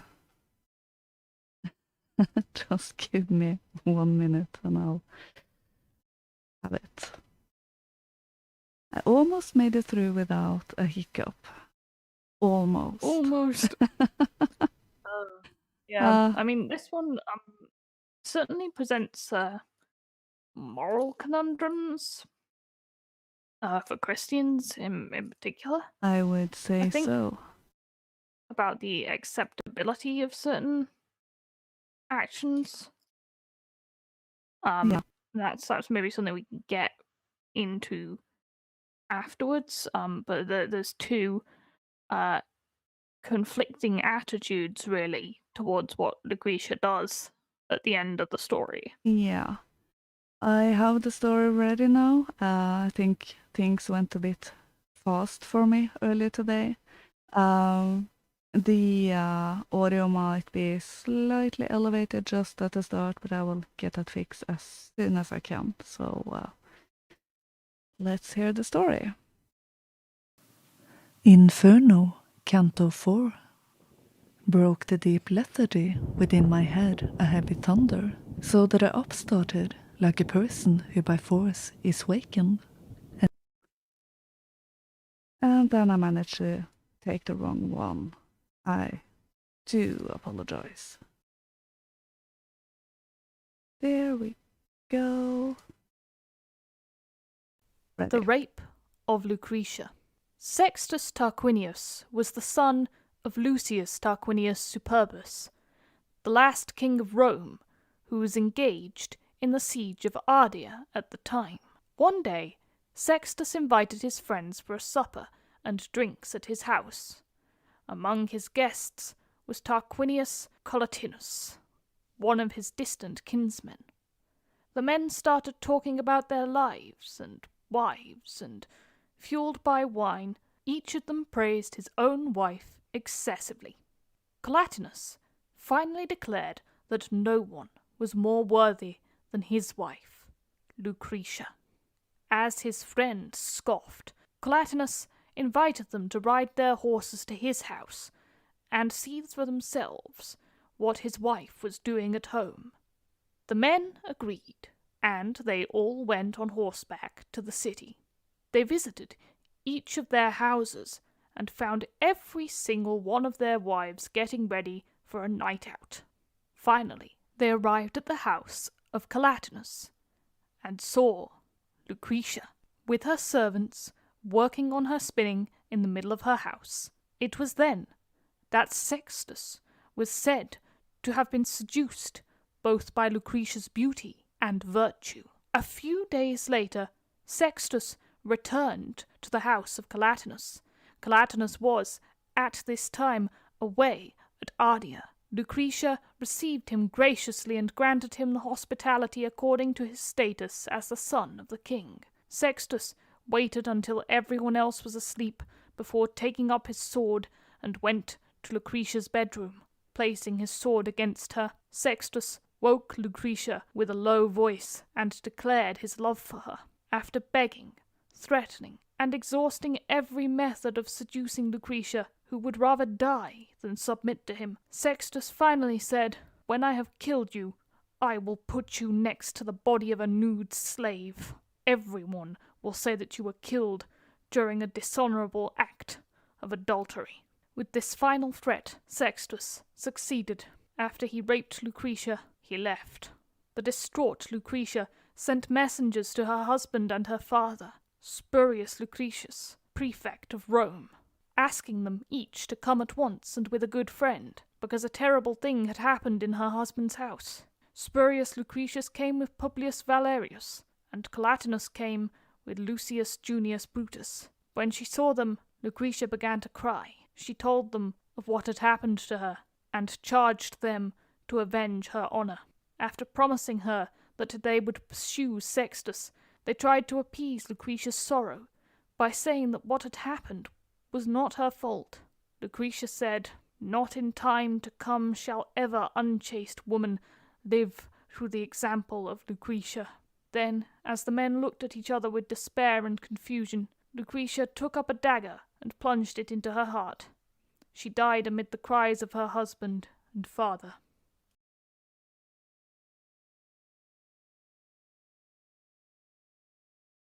So yeah, quite a tragic story we have there.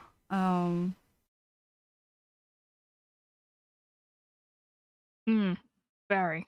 Yeah. Just for context,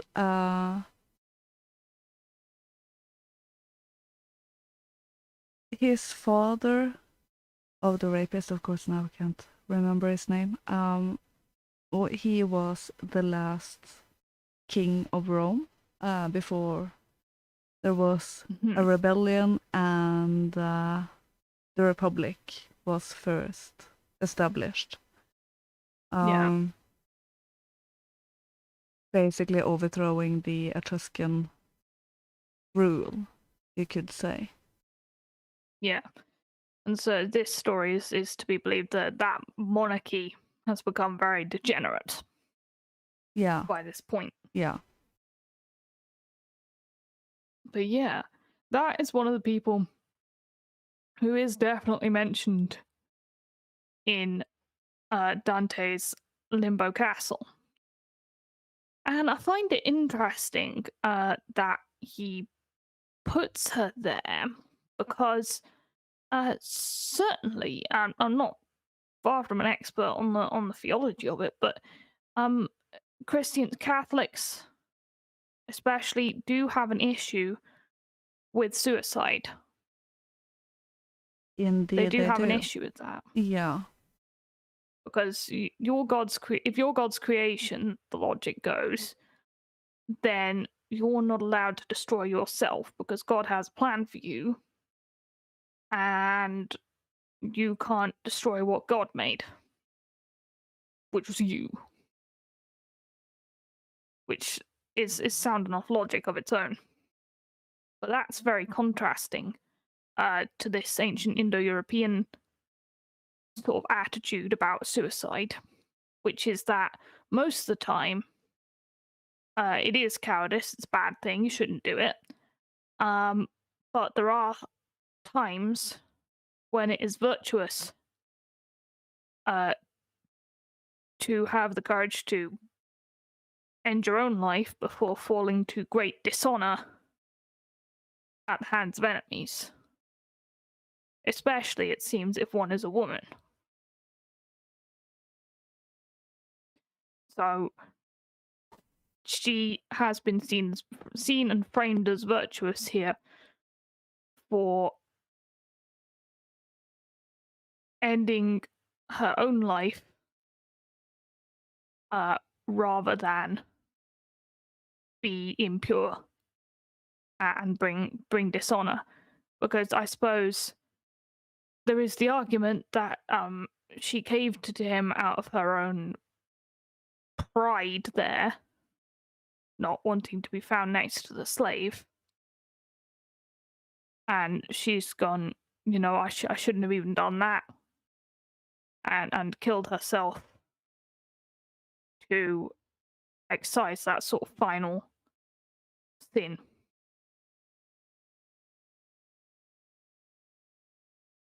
yeah. But it's very, very heavy.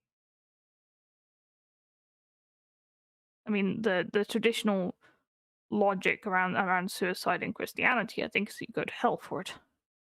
Yeah. She's technically in hell. Yeah.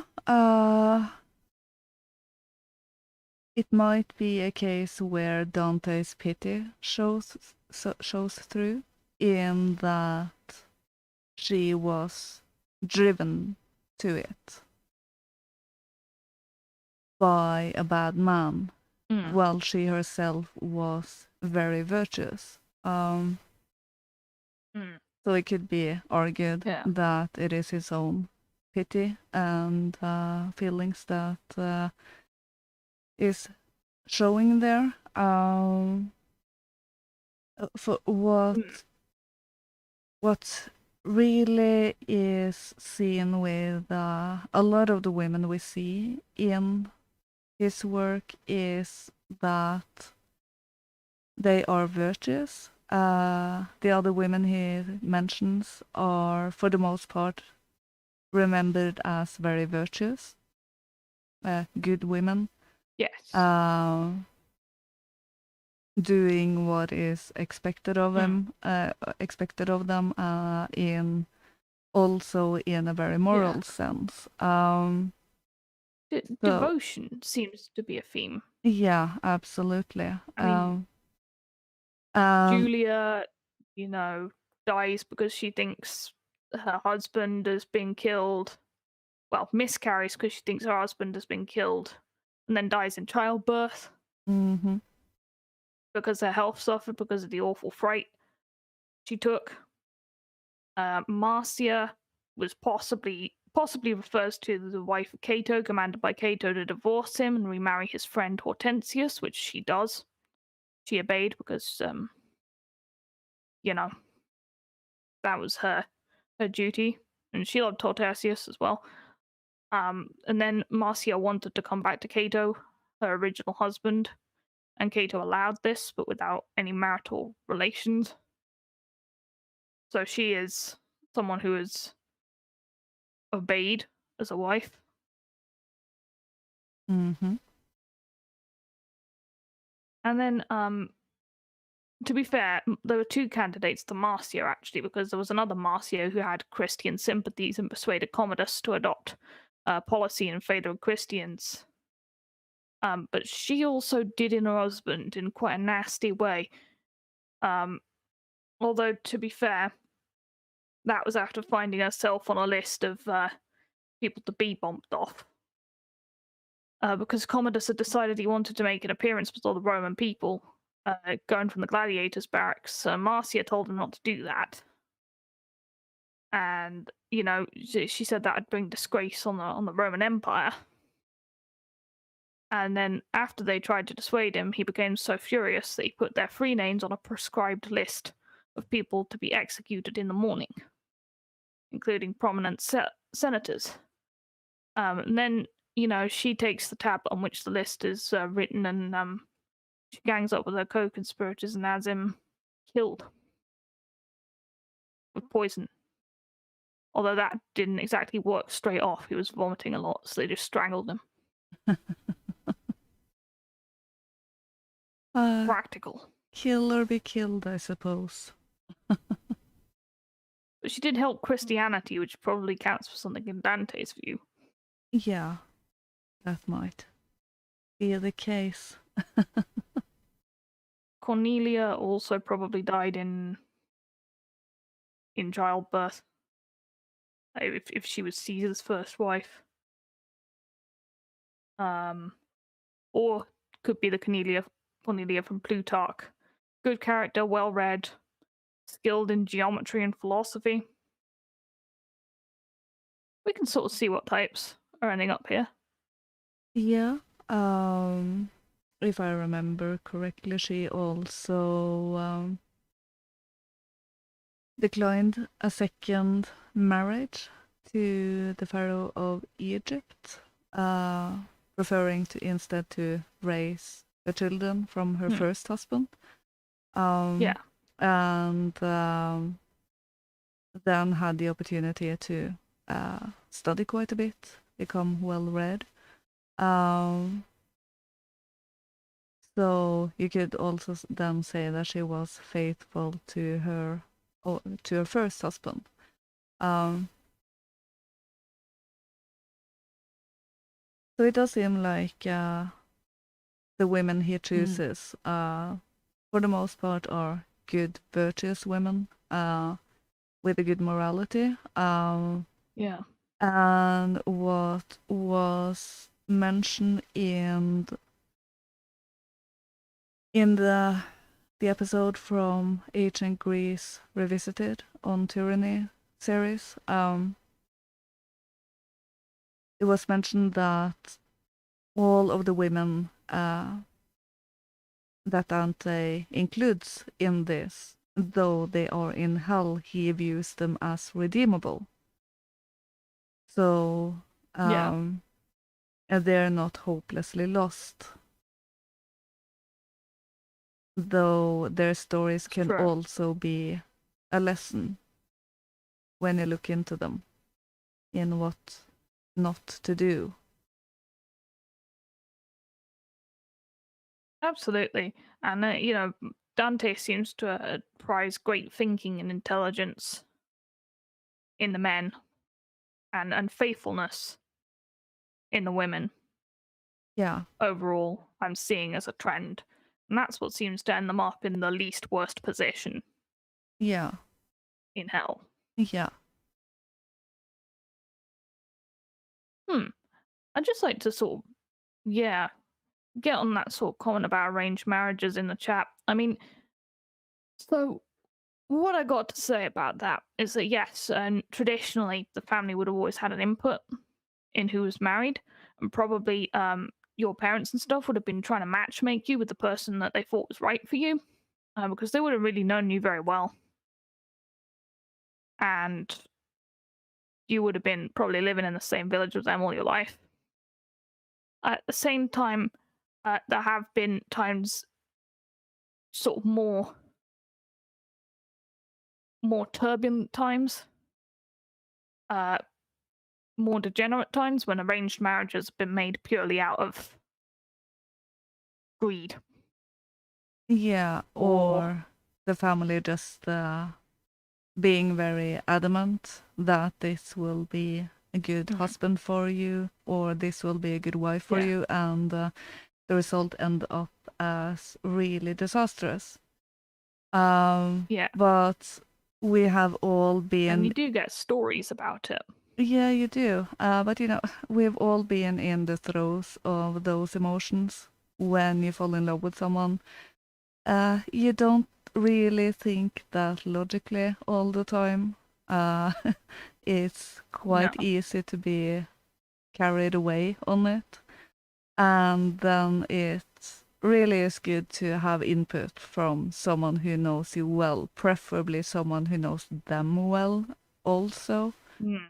um, to be a bit of a touchstone when you yourself might Yes. not have very much uh, contact with the ground, so to speak, when you feel And like you're floating a few feet above mm, ground. and in the modern day when we don't all have common values and common understandings, um, we sort of have to, and many of our parents even possibly aren't even that grounded in traditional values. Uh, we have to have the internal checklist ourselves about who we choose to be with and think ourselves about long-term nature of relationships and who one would choose to take home and show to one's great grandmother Yeah. and Uh, stuff like that. but from records from the Middle Ages, back then, um, you didn't really need permission from anyone to get married. As long as you had a witness, it was considered legally binding. And the records seem to indicate that there was actually quite a few of those marriages, and not all of them ended well. So after a bit of time, they regretted their decision and asked to get a divorce. So it's not totally new to this era. Though I Hmm. do think they try to get it a bit under control. So, people have been carried away by emotions, making bad decisions forever. So, I think it's in human nature to try to get those impulses under control, get a bit more ordered society, also for the sake of children and all of that. So, yeah, it's always been one of the Absolutely. big questions. Yeah. Well, Yes. it's certainly been an interesting one, the Limbo Circle. Yeah. A lot of names, a lot of people. Was initially a bit confusing to isolate a common thread Mm-hmm. between them all. But we seem to have Dante's very high value of intellectual prowess and loyalty Yeah, sort of nailed down here. definitely. So, our examination of the first circle of hell has come to an end. And the first Sunday of December, we will enter the second circle of hell. So, continuing our series and having quite a few night streams before then. Yes, indeed.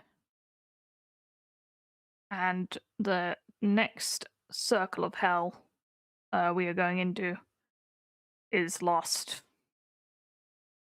Yeah. So, yeah. Try not to get Tune in too for that one. excited. Yeah, but maybe not get too excited. No, yeah, not too excited, because it's not that sort of a stream. It won't be X-rated, to put it that way. No. We do try to Not keep what it we do. wholesome, so yeah. Yes.